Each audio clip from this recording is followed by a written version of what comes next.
Vamos dar início ao nosso estudo, né? A gente vai iniciar hoje o assunto sobre escatologia.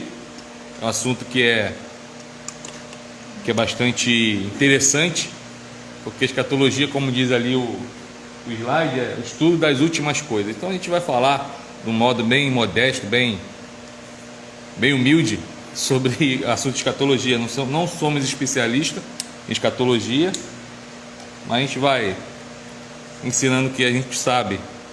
A gente apagou a luz dali da frente para poder aparecer melhor os slides. Vamos orar para a gente iniciar. Pai amado, Pai santo, obrigado, Senhor, pelo dia que o Senhor nos concedeu e pela rica oportunidade de estarmos na Tua casa para poder estudar, Senhor, mais da Tua santa palavra. Agora te peço, Pai, que em nome de Jesus o Senhor venha, Pai, iluminar os nossos corações, as nossas mentes, para poder aprender mais da Tua palavra, Senhor, e que essa palavra continue produzindo transformação em nosso ser. Nos abençoe, assim eu oro, no nome de Jesus Cristo, amém. Então a gente vai falar sobre escatologia. Hoje a gente tem a companhia dos irmãos de casa na nossa transmissão, e eu tinha prometido que ia transmitir também, que alguns irmãos não podem vir, e agora nesse momento de uma nova reinfecção, né, de pandemia, então muita gente vai estar em casa, então nada melhor do que abençoar os irmãos que estão em casa. Então a gente vai falar sobre escatologia. O estudo de hoje, o número 1, a gente vai falar sobre escatologia inaugurada. O que vem a ser a escatologia inaugurada? Da onde ela começa? Da onde ela começa? No meio, um pouquinho mais para frente da introdução, vou fazer uma pergunta. Então, a gente sabe que o fim dos tempos é certo, é bíblico, Jesus falou isso, não só Jesus, mas toda a palavra de Deus fala sobre isso. E a gente vai começar com uma pergunta: o que significa escatologia?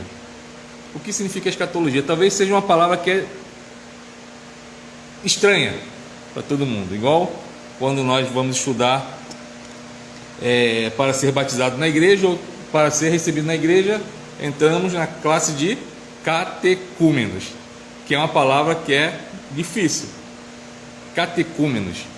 E quando eu era criança, pré-adolescente, e ia entrar na classe de catecúmenos, na minha cabeça catecúmenos tinha a ver com catatumba. Tinha a ver com isso. E o presbítero que nos deu aula, ele explicou o que significava. Então é iniciante, catecúmenos é iniciante. Hoje em dia a gente não usa mais esse nome, até porque é um nome esquisito. Então a gente usa classe de discipulado, classe de integração. A gente coloca outro nome, mas é a mesma coisa. Escatologia tem um nome que é um pouco diferente, né? Escatologia. Então escatologia é a junção de duas palavras no grego, tá? Que é eschatos, que é último, e logos, que todo mundo sabe que logos é estudo. Então a tradução é o que está ali mesmo, o estudo das últimas coisas. A gente pode abrir lá em 1 Pedro, capítulo 1, verso 20. Outro irmão pode abrir 1 João 2,18. E outro pode abrir Miqueias 4,1. 3 textos. 1 Pedro 1,20. Depois 1 João 2,18. Depois Miqueias 4,1.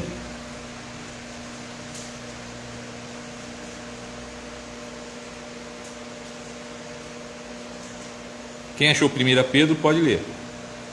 Acontecido com efeito antes da fundação do mundo, porém manifestado no fim dos tempos por amor de vós. Isso. Agora 1 João 2,18. Já é a última hora, e como disse que vem o anticristo, também agora muitos anticristos têm surgido, pelo que conhecemos que é a última hora. Esse texto parece que foi escrito hoje, né? Muitos anticristos têm surgido. Miqueias 4:1.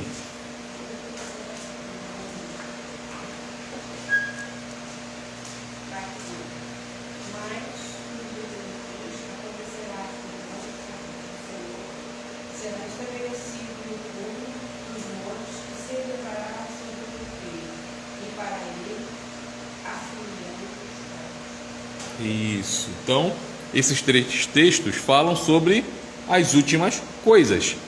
Tá? Então, respondendo a primeira pergunta, o que significa escatologia? Então, é a junção de duas palavras no grego, escatóis e logos. Então, escató, logos, estudo das últimas coisas. Mas o que isso se refere? Afinal de contas, o que se refere à escatologia? Conforme nós falamos, refere-se ao estudo dos fins dos tempos, inclusive o que? A morte, o estado intermediário, é o que acontece entre a morte e, vamos falar, a glória vindoura, o estado intermediário, que muitos falam que é o estado do sono, mas a gente vai entrar isso mais à frente no estudo, tá? Não hoje. O juízo, o céu e o inferno também se refere ao tempo da segunda vinda de Jesus. Então, a escatologia abrange tudo isso: o fim dos tempos, a morte, o estado intermediário, o juízo, o céu e o inferno e a segunda vinda de Jesus. Aí vem a pergunta interessante: por que as pessoas não gostam de estudar esse assunto? Se eu vier perguntar isso aqui para vocês hoje, por que as pessoas têm medo, não gostam de estudar esse assunto?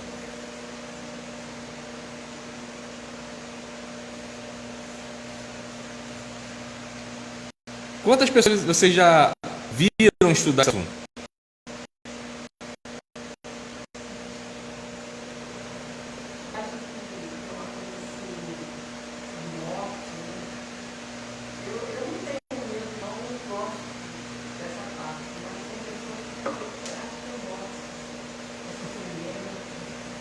Que não estuda a escatologia porque faz sofrimento, de morte, né? Então, algumas pessoas não gostam de estudar a escatologia. Então tem um autor chamado Millard Erickson. Ele fala que algumas pessoas sofrem de escatofobia, que é o que? Uma aversão ou uma recusa de discutir o assunto. E o interessante, isso tem a ver, isso já entra nesse próximo assunto, que é a razão de estudar, porque quando fala de últimas coisas, fala não só de morte, mas também fala de juízo. Muitas pessoas não gostam de estudar esse assunto por causa que tem medo do que vai acontecer. É igual falar assim, Jesus Cristo, você está esperando Jesus Cristo voltar? Aí a pessoa, estou, mas se ele vier agora, a pessoa já treme na base. Por quê? Porque segunda vinda, para uns, é um sinal de glória, para nós remidos é sinal de glória, porque nós iremos morar com o Senhor no céu, Ele irá nos levar, mas para outros é juízo. Eu passo a vida toda fazendo coisa errada, se Jesus voltar agora, já era, estou frito. Então muitas pessoas têm medo de estudar escatologia por causa disso, conforme diz Millard. Escatofobia, medo de estudar escatologia. Por quê? Ela fala o que vai acontecer no final dos tempos. E se a gente for parar para ver, a gente já está vivendo esse tempo. Nós estamos vivendo esse tempo. O texto de 1 João, capítulo 2, verso 18, fala sobre isso. Já é a última hora, e como vistes que vem o anticristo, também agora acontece o quê? Muitos anticristos têm surgido. Então, se a gente for parar para estudar, a gente vai ver que muitos anticristos têm se erguido na face da terra. Então, a razão de estudar a doutrina das últimas coisas é o quê? Não é levar medo para as pessoas. Muitas pessoas não estudam por causa do medo. Tem medo. Mas é o contrário, é o quê? Proporcionar esperança ao povo de Deus quanto ao nosso futuro. Apocalipse é um livro que foi escrito não para dar medo às pessoas. Muita gente não lê Apocalipse com medo. Quando fala da besta que subiu do mar, as pessoas acham que é aqueles personagens, aqueles monstros do filme do Jasper, no Spectrum Man, em que aparecia aqueles monstros levantando do mar e ele tinha que ir para combater. E não é. Simplesmente não é isso. Quando o Apocalipse foi escrito para trazer esperança ao povo que estava sofrendo naquela época. A gente não pode esquecer que o povo estava num contexto de quê? De de perseguição. No contexto de perseguição. Então, João escreve Apocalipse para trazer a esperança ao povo que estava sofrendo e também a esperança para a gente. Porque é um livro que ele é escrito para o contexto da época, mas é um livro também que é escatológico, que ele fala lá na frente para todos nós. Então é um livro que produz esperança. Ele traz esperança e não medo. Então aquele que sente medo quando lê Apocalipse é porque tem que se consertar com o Senhor. Tem que se consertar com o Senhor. Então essa é a razão de estudarmos escatologia, estudarmos para proporcionar esperança ao povo, a todos. Voltando ali, em 1 Tessalonicenses, a gente vai ver Paulo escrevendo para alguns crentes que eles tinham perdido entes queridos. Eles perderam entes queridos. Se vocês abrirem aí a palavra de Deus em 1 Tessalonicenses, vai ver esse contexto. É um contexto que muitos tinham perdido seus entes queridos e eles estavam enfrentando uma tristeza. Aí surgiu a pergunta: e agora? E agora? Então, ele escreve para trazer essa esperança, esse conforto para os leitores daquela carta. Eu vou pedir para uma irmã abrir em 1 Tessalonicenses capítulo 4, verso 18.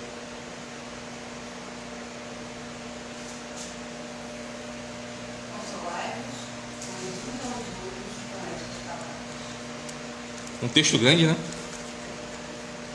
Consolai-vos uns aos outros com estas palavras.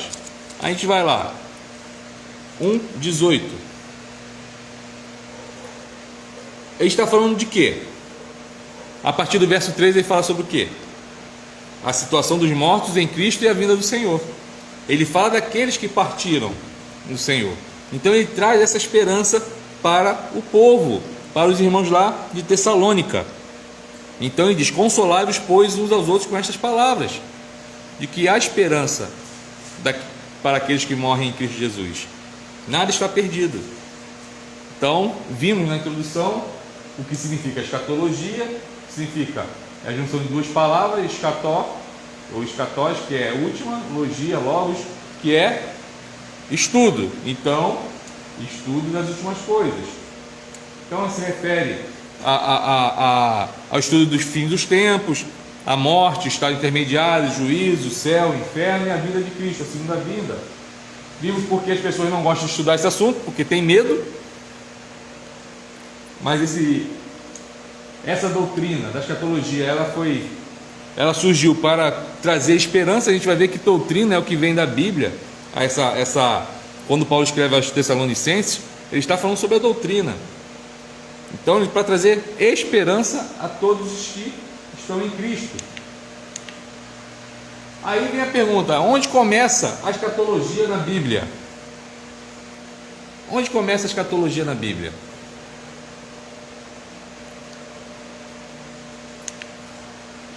Em Daniel, Ezequiel ou Apocalipse? Apocalipse? Daniel? E aí? Apocalipse? É Daniel? Não. A gente vai ver que a escatologia ela inicia lá no Antigo Testamento. Eu ia falar. Mas não em Daniel. Antigo Testamento, mas não em Daniel. Então, onde começa a escatologia? Ela começa lá no Jardim do Éden. Lá no Jardim do Éden. Olha só, então a Bíblia fala de escatologia desde o início dela. Lá no Jardim do Éden, onde Adão e Eva desfrutavam do quê? Da comunhão perfeita com Deus, da plena comunhão com Deus. Então, quando a gente vai olhar Gênesis 3, após a queda, a narrativa da queda ela é seguida por uma promessa. Os irmãos lembram da promessa? Lá no verso 15, Gênesis 3, 15.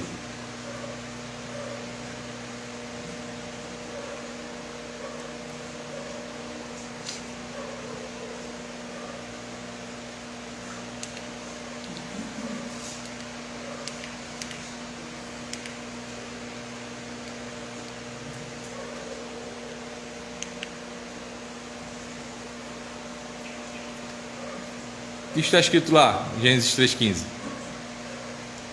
Porém, Isaac disse a mulher, entre a tua descendência e o seu descendente, este te ferirá a cabeça e tu ferirás o calcanhar. Ó, a queda tem a narrativa, e nessa narrativa tem uma promessa, que é a promessa do quê? De que viria um descendente que faria o quê? Pisaria na cabeça da serpente. Quem é esse? Cristo. Então, a gente vê a queda, né, do homem em Gênesis 3, mas Deus ele já proporciona já a salvação ali, nada acabou por ali. Então assim, a relação de Deus com o homem não terminou com o pecado. Muitos acham, não, foi rompido aquele relacionamento perfeito, aquela comunhão perfeita no Jardim do Éden e acabou.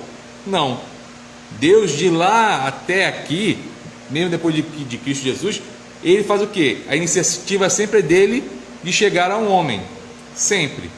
Por isso que as pessoas falam assim, não, até um termo que muitas pessoas falam, eu encontrei a Cristo, eu aceitei Jesus. Não, sempre é ele que dá o primeiro passo. O perdido somos nós, não era ele. Eu encontrei a Cristo, Cristo não estava perdido, ele me encontrou, porque perdido eu estava. Eu aceitei a Jesus? Não aceitei Jesus, ele que me escolheu para ser seu filho. Olha só, ao ponto de subir na cruz para entregar a sua vida. Então, essa relação não terminou por causa do pecado do homem. Então, ele promete redimir um povo para ele, aqui a partir desse verso 15. Então, a gente chama esse verso 15, Gênesis 3,15, como proto-evangelho, ou primeiro evangelho, porque ele relata a boa notícia da redenção que vai vir. Então, um livro que vai falar sobre a escatologia, já fala lá no capítulo 3. Aí vem isso. Então a gente vai encontrar lá, eu esqueci de colocar ali no slide, da mensagem de esperança para Adão e Eva, que vai permear por todo o Antigo Testamento essa mensagem de esperança, e vai se concretizar em Jesus. A gente pode reparar que de Adão e Eva, eles desobedecem a Deus, eles pecam. Naquele momento Deus, ele já ali simbolizando o sacrifício de Cristo Jesus, ele mata um animal, e aquele animal faz o que? Cobre a nudez de Adão e de Eva, já simbolizando Cristo que daria a sua vida, e o seu sacrifício faria o que? Cobriria multidões de pecados. Essa mensagem ela vai passar por todo o Antigo Testamento. Pode reparar que todo o Antigo Testamento sempre tem, a gente chama de sombras, né, do que viria sobre Jesus. A gente vai ver em Isaac, vai ver em Abraão e daí por diante, até se concretizar no nascimento de Jesus. Então a gente pode falar que escatologia não é só um estudo das últimas coisas, mas também é o que? É uma obra messiânica. É uma obra que fala do Messias, desde o início lá em Gênesis até a última página no Apocalipse. Então a escatologia fala sobre a obra messiânica. Então, desse modo, em todo o Antigo Testamento encontramos as seguintes realidades escatológicas, tá? Que a gente vai ver agora. 1. O Redentor vindouro. 2. O reino de Deus. 3. Fala sobre a nova aliança. 4. Vai falar sobre a restauração de Israel. 5. Vai falar sobre o derramamento do Espírito. 6. Fala sobre o dia do Senhor. E 7. Fala sobre os novos céus e a nova terra. Isso estamos falando no contexto de Antigo Testamento, porque quando fala de novo céu e nova terra, dia do Senhor, derramamento do Espírito, a gente pensa logo o que? Novo Testamento, certo? Isso já estamos falando no Antigo Testamento, tá? Então a gente vai começar falando sobre o Redentor vindouro. Aí vimos o verso, né, que fala sobre isso, do Messias que viria, Gênesis 3,15, e ali diz que ele será da descendência de quê? De Abraão, tá? Está lá em Gênesis 22, 18, 26, 4, 28, 14. O descendente é o que? É a promessa do Redentor vindouro que finalmente esmagará a cabeça da serpente, que é quem? Que é Satanás. Então ele virá para esmagar a cabeça da serpente. Então diz que ele será um descendente de Abraão, ele será um descendente de Judá, está lá em Gênesis 49, 10, e ele será um descendente de Davi, 2 Samuel 7, 12 e 17. Então vem dessa linhagem, olha só. Então a promessa messiânica, essa promessa de redenção já vem lá do Antigo Testamento. A gente vai ver que vem de Abraão, Judá, Davi. É tanto que quando Jesus está passando e o cego Bartimeu, ele sabe que Jesus está passando, o que ele grita? Jesus, filho de Davi, tem compaixão de mim. Porque Jesus, ele é da linhagem de Davi. Então o Redentor vindouro, ele foi profetizado lá no Antigo Testamento. O Antigo Testamento vai falar sobre o reino de Deus. Quando chega lá em Apocalipse, nós vemos que João, ele escreve sobre o reino de Deus já estabelecido ali, mas ele fala também lá no Antigo Testamento, a palavra de Deus no Antigo Testamento. Então, após o estabelecimento da monarquia, né, quase não sei a palavra, o povo de Deus no Antigo Testamento reconheceu 3 ministérios especiais, que são os de profeta, sacerdote e rei. A gente vai ver a palavra de Deus falando isso sobre Jesus lá em Hebreus. Então o Redentor vindouro, ele era o que? Era aguardado como sendo o auge e cumprimento de todos os 3 ministérios especiais. Então o povo esperava que esse Messias, o Redentor, aquele que viria para libertar Israel, ele viria com esses 3 ministérios especiais.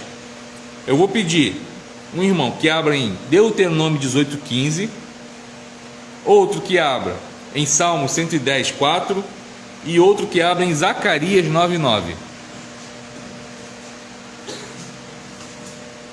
Legal.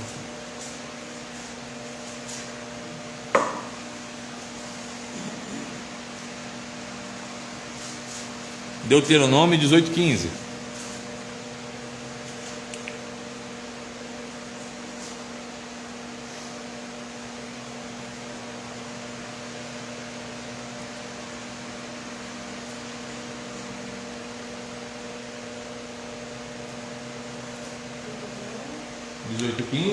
Outro Salmo 110:4 e outro em Zacarias 9:9. O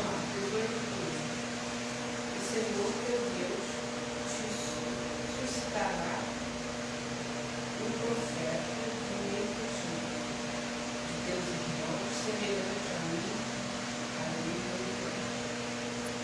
mim, Está falando sobre que levantaria um profeta. Agora, Salmo 110:4.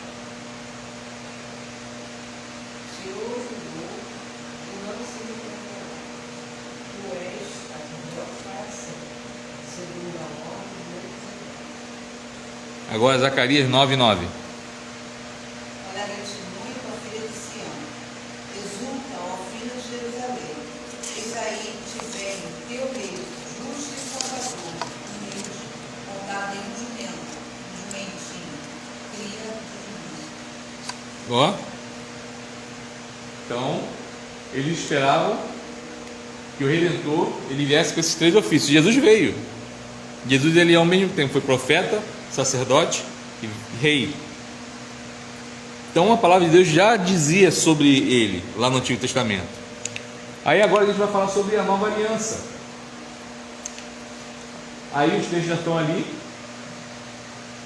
É o texto de Jeremias 31, 32, 33, 34, que diz assim: eis aí vem dias, diz o Senhor, e firmarei nova aliança com a casa de Israel e com a casa de Judá, não conforme a aliança que fiz com seus pais, no dia em que os tomei pela mão, para os tirar da terra do Egito, porquanto eles anularam a minha aliança. Então já no Novo Testamento fica evidente que a nova aliança, proclamada por Jeremias, foi instaurada pelo nosso Senhor Jesus Cristo. Então essa nova aliança ela foi instaurada em Jesus Cristo, tá? Tem os textos ali, ó, Hebreus 8, 8-13, 1 Coríntios 11, 25. Depois, com mais calma, eu vou montar essa apostila e vou entregar para os irmãos, que é mais fácil de vocês acompanharem em casa, tá bom? Então nós já vimos sobre o Redentor vindouro, sobre o reino de Deus, sobre a nova aliança. Agora vamos falar sobre a restauração de Israel. Então o profeta Jeremias ele proclama o quê? Está ali também: eu mesmo recolherei o restante das minhas ovelhas de todas as terras para onde as tiver afugentado, e as farei voltar aos seus apriscos, serão fecundas e se multiplicarão. Já Isaías ele pregou o quê? Naquele dia o Senhor tornará a estender a mão para resgatar o restante do seu povo que for deixado da Síria. Levantará um estandarte para as nações, ajuntará os desterrados de Israel e os dispersos de Judá, recolherá desde os quatro confins da terra. Ah, pastor, ele está falando para aquele momento que ele estava vivendo, no momento ali do cativeiro. Estava, mas também a mensagem escatológica, quando chegar aquele dia em que todos os remidos estarão diante do Senhor. Então ele vai fazer o quê? Ele vai recolher desde os quatro cantos da terra todos os seus eleitos. Olha que maravilha, está lá em Isaías, fala sobre a restauração de Israel. Aí tem o derramamento do Espírito. Talvez os irmãos falem assim: mas daí está falando lá em Atos 1:8, foi quando a gente falou domingo na escola bíblica dominical, né? Sobre: e recebereis poder ao descer sobre vós o Espírito Santo. Então ali que é o derramamento do Espírito. Depois, quando eles estão reunidos e elas vêm como língua de fogo sobre eles. Não, já fala lá no Antigo Testamento. O profeta Joel proclamou o futuro derramamento do Espírito sobre toda a carne. E diz assim, lá no profeta Joel: e acontecerá depois que derramarei o meu Espírito sobre toda a carne. Vossos filhos e vossas filhas profetizarão, vossos velhos sonharão, e vossos jovens terão visões. Até sobre os servos e sobre as servas derramarei o meu Espírito naqueles dias. Mostrarei prodígios no céu e na terra: sangue, fogo e coluna de fumaça. O sol se converterá em trevas e a lua em sangue, antes que venha um grande e terrível dia do Senhor. Joel está falando sobre o quê? Olha só, está falando sobre as coisas que irão acontecer no final dos tempos. Então falamos sobre o Redentor vindouro, tá? Sobre as realidades escatológicas, Redentor vindouro, sobre o reino de Deus, a nova aliança, restauração de Israel, derramamento do Espírito. E agora vem um assunto que é bastante falado, é cantado, mas muitas pessoas cantam e falam sem entender, que é o dia do Senhor. Então, em algumas passagens do Antigo Testamento, os profetas eles faziam o quê? Eles proclamavam a respeito do dia do Senhor como um dia no futuro próximo, quando Deus trará destruição repentina aos inimigos de Israel. Então a gente vai ver lá Isaías 13, verso 6, 17, 22, 9 a 11 e Amós 5, 18. Vamos abrir esse texto aqui de Amós 5, 18. Amós 5, 18.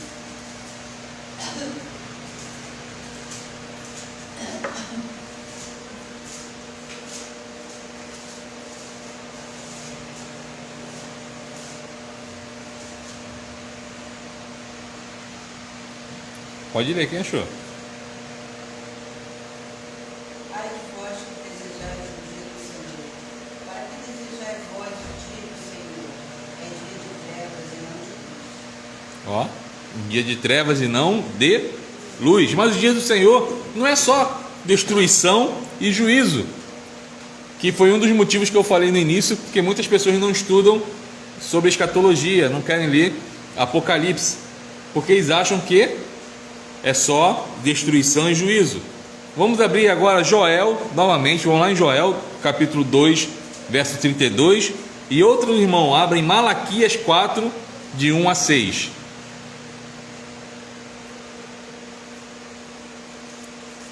Joel 2:32 e Malaquias 4, de 1 a 6.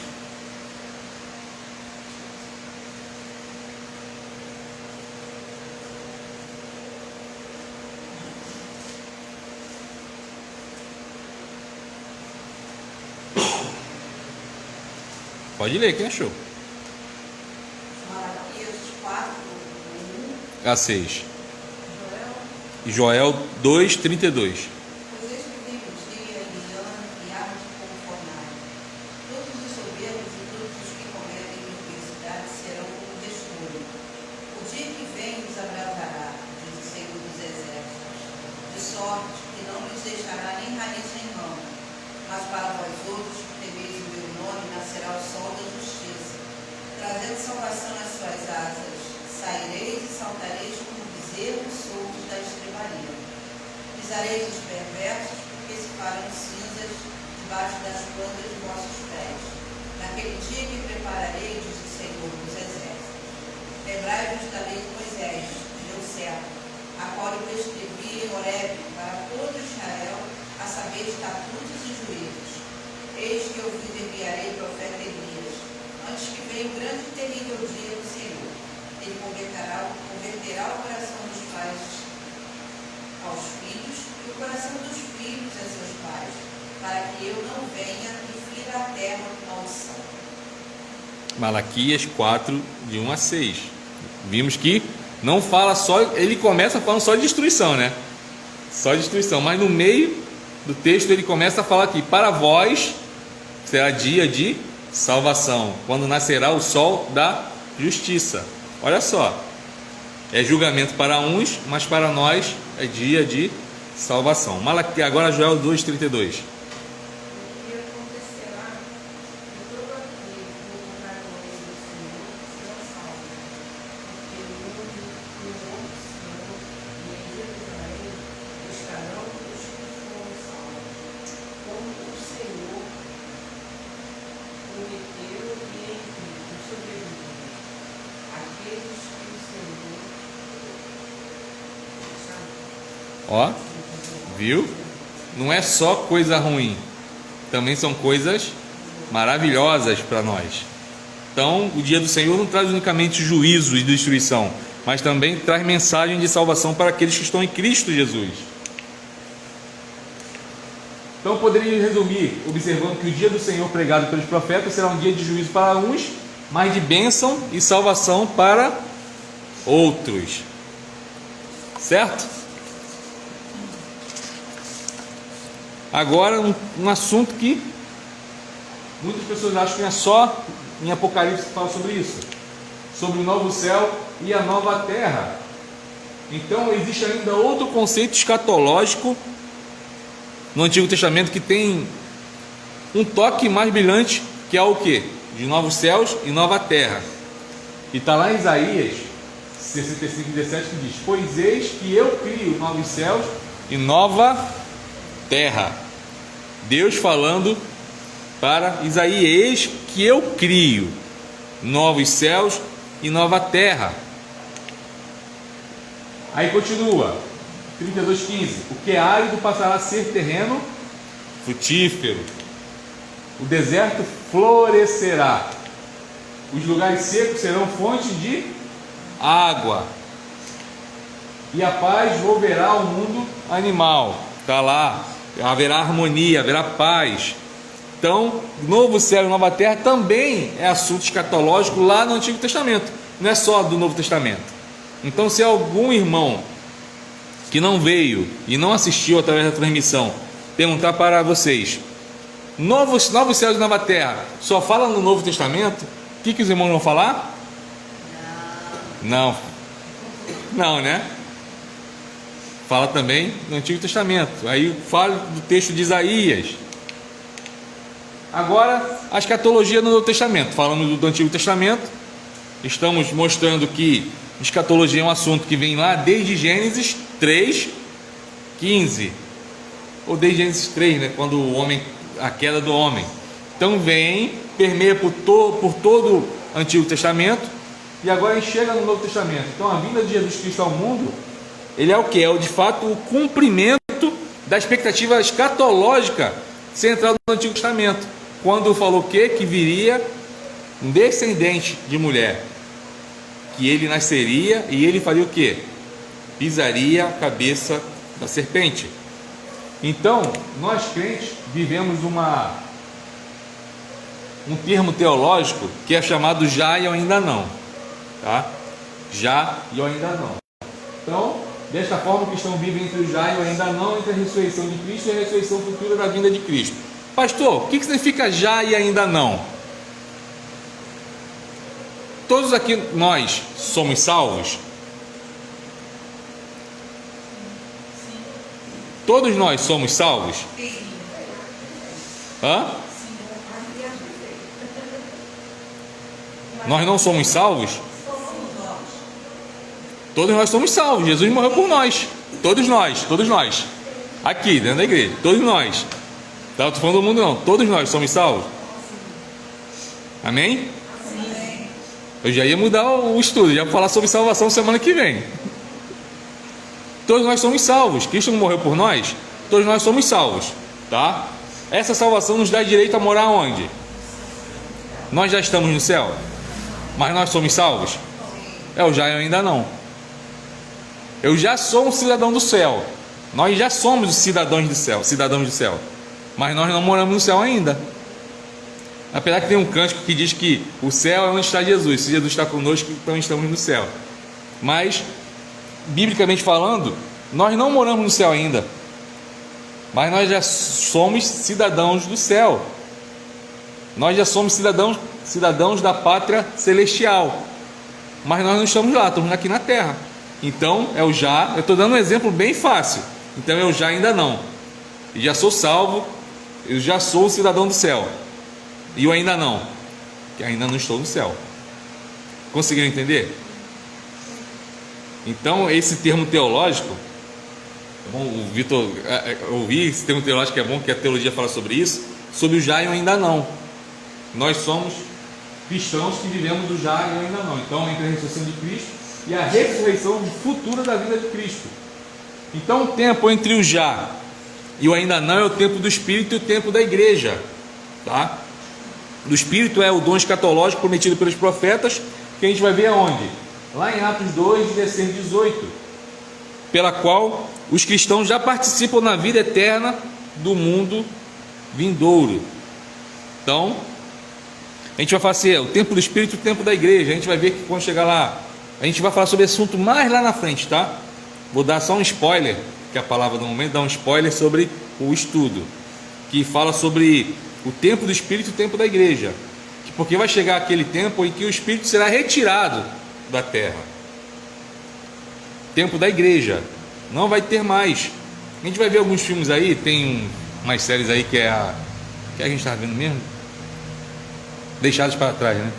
Deixados para trás, que tem lá, mas é obra de ficção, não é obra bíblica, é obra de ficção. E que as pessoas vão procurar e não vão ter mais, porque o Espírito será retirado. Tá? Mas isso aqui é só para os irmãos ficarem com água na boca e que semana que vem estarem aqui novamente. Então, a Bíblia identifica o quê? O povo da aliança como peregrinos, que nós falamos aqui agora. Por quê? Na verdade, não temos aqui cidade permanente, mas buscamos já que há de vir. Está lá em Hebreus 13, 14, que fala sobre isso.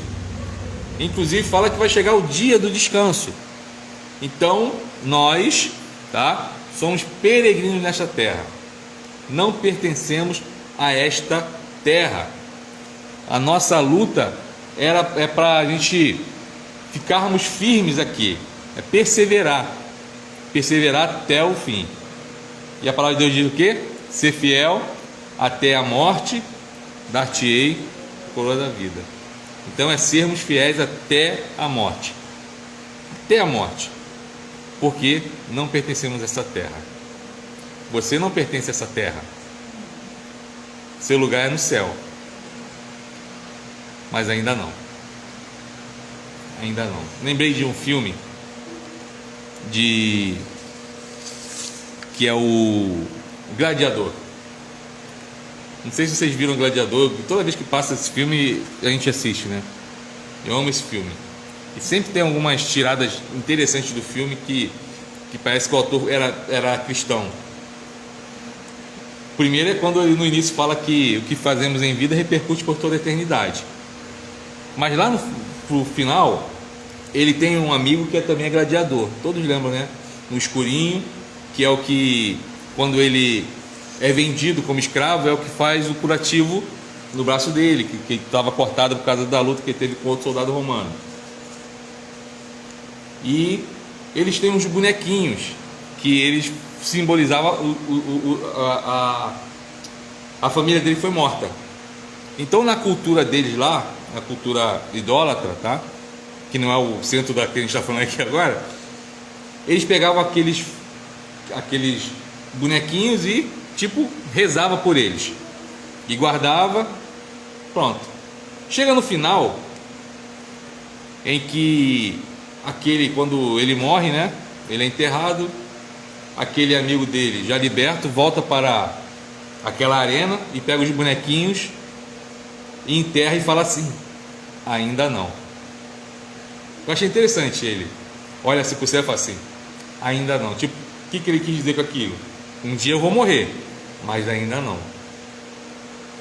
E quando eu falo do já ainda não, me lembro dessa cena, porque nós estamos aqui, a gente está vivendo aqui nossa vida, mas não temos que viver nossa vida como cidadão dessa terra, porque nós somos cidadãos do céu. Mas infelizmente a nossa perspectiva escatológica, ela tem sido deixada para trás, porque pouco tem se falado, pouco tem se ensinado sobre isso. A gente não fala mais sobre isso. Eu estava pegando as partituras lá em casa de coral, da época que eu trabalhei com regência, e eu estava vendo alguns hinos antigos em que falava muito de céu, muito de céu. E hoje em dia, quando a gente pega a nossa inódia, né? A música hoje em dia, a gente quase não ouve falar de céu. Infelizmente, a gente quase não ouve falar de céu. A gente quase não se ouve pregar sobre céu. Por quê? Porque a nossa perspectiva está aqui nessa terra. A gente vive nessa terra, tudo é nessa terra, tudo. A gente acaba perdendo a perspectiva. E Paulo fala o quê? Se a nossa esperança se resume em o quê? Apenas aqui, somos miseráveis. Somos dos mais miseráveis dos homens. No outro dia eu pregando eu falei sobre isso. Pense no céu durante o dia. Olhe para o céu e fale assim: um dia eu vou estar com o Senhor. Um dia eu vou estar com Ele. E esse estudo sobre escatologia é algo que a gente vai trazer para o nosso coração essa perspectiva da glória celeste.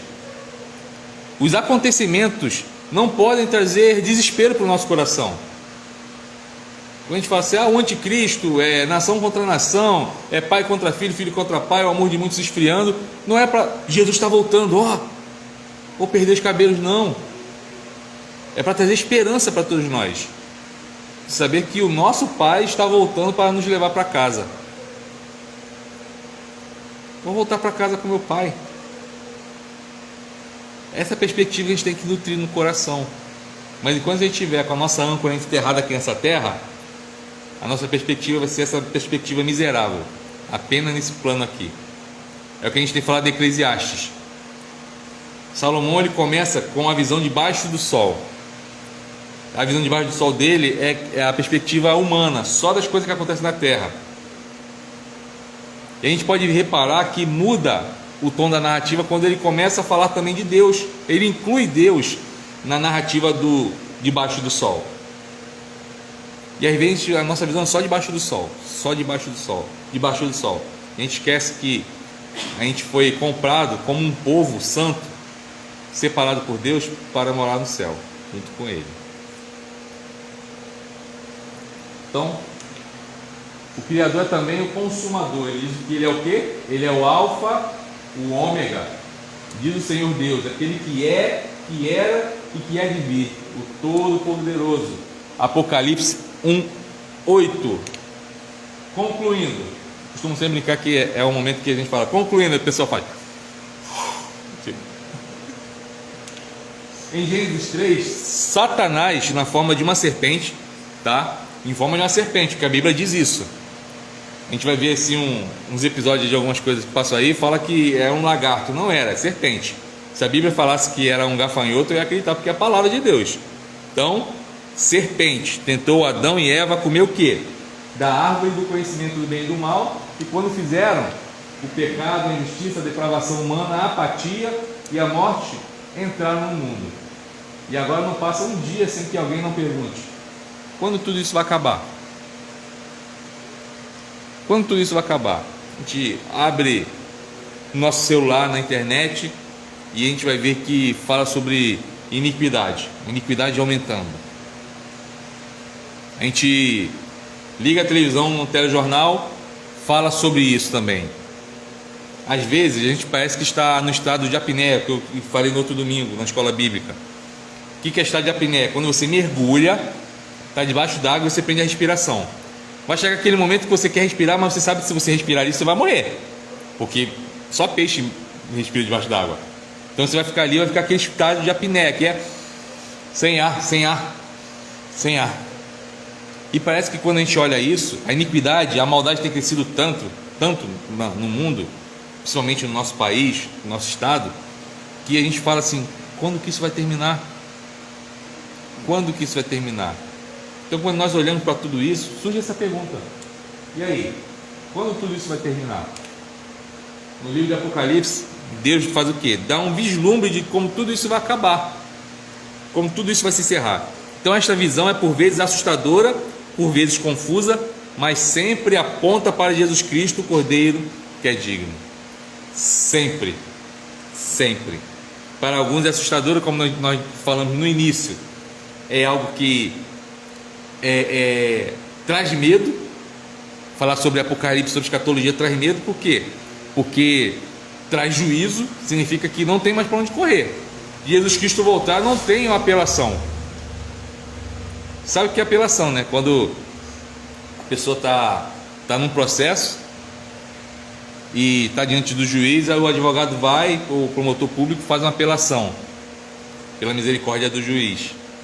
Diante do Senhor não vai ter mais, porque o tempo de misericórdia é agora, é nesse momento. Não é ontem, não é amanhã, é agora. O tempo do Senhor sempre é o agora. Porque às vezes as pessoas pensam assim: amanhã eu não sei. Eu posso não estar vivo daqui a 2 minutos, daqui a 2 segundos. Eu posso não acordar amanhã. Então o tempo é agora. O tempo de estar em paz com Deus, reconciliação com Deus, é esse momento. Porque não vai ter segunda chance. Depois que a gente fechar os nossos olhos aqui nessa terra, quem estiver na glória celeste diante do Senhor, não vai ter. Então a gente tem que fazer o quê? Tem que estar sempre diante do Senhor, com o coração aos pés do Senhor. Então, para muitos é assustador falar sobre o final do tempo, porque vai trazer juízo. Mas para os salvos em Cristo, são boas novas. Então, para aqueles que estão em Cristo, as notícias assustam, mas temos que nutrir no coração de que isso tudo é cumprimento da palavra, de que o Rei está voltando. Então, o crente da era cristã vive entre o dia D e o dia V. O dia D foi a primeira vinda de Cristo, quando o inimigo foi decisivamente derrotado. E o dia V é a segunda vinda de Cristo, quando o inimigo vai se render totalmente e finalmente.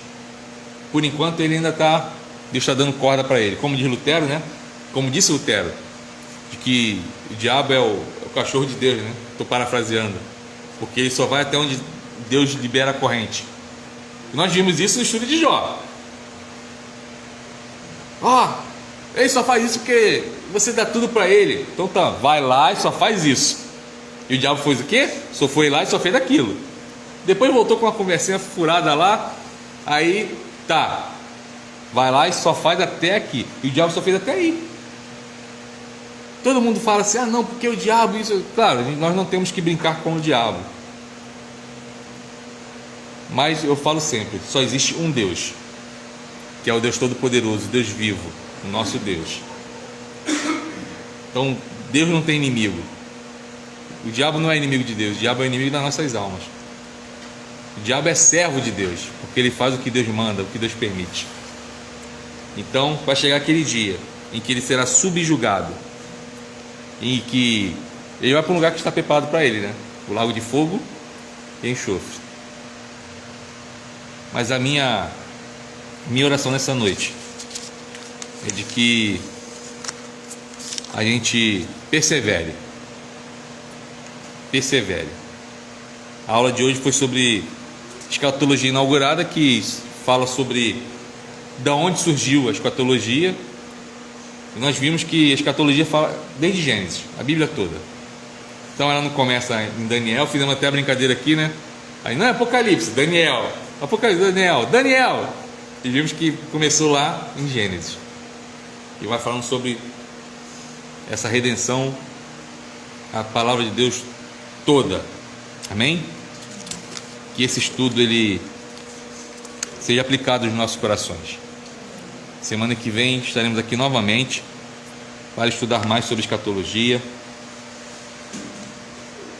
E em breve, semana que vem, se Deus permitir, eu trago com uma apostila, tá? Eu tenho ela aqui, ó.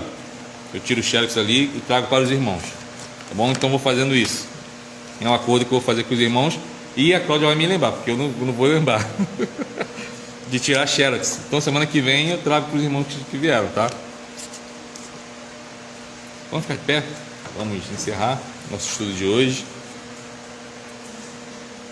Que o Senhor continue abençoando a nossa vida. Pedir, irmã Desilene, que faça a oração final. Depois eu estar impetrando a bênção. Santo, Pai querido, louvamos, bendizemos, adoramos o teu nome, a beleza da tua santidade, Pai. Te agradecemos e te agradecemos por este momento, Pai.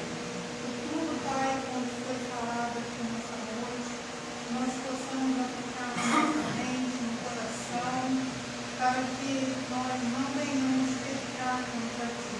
Amém. Para que possamos ser servos fiel, estar sempre, Pai, na tua presença. Sim, Deus. Amando, louvando, adorando e bendizendo o teu nome. Obrigado por este momento. Agora, Pai, vamos para os nossos lares, que somos leves, guardados e protegidos por ti. Amém. Nos dê uma noite de paz e um sono reparador. É o que nós choramos, em nome do teu Filho amado Jesus Cristo. Amém. Que a maravilhosa graça do nosso Senhor e Salvador Jesus Cristo, o amor de Deus, o nosso eterno Pai, as doces e eternas consolações do Espírito Santo repousem sobre vós, sobre os vossos familiares e sobre todo o povo de Deus espalhado por toda a terra, não somente agora, mas para todos sempre. Amém. Uma noite abençoada.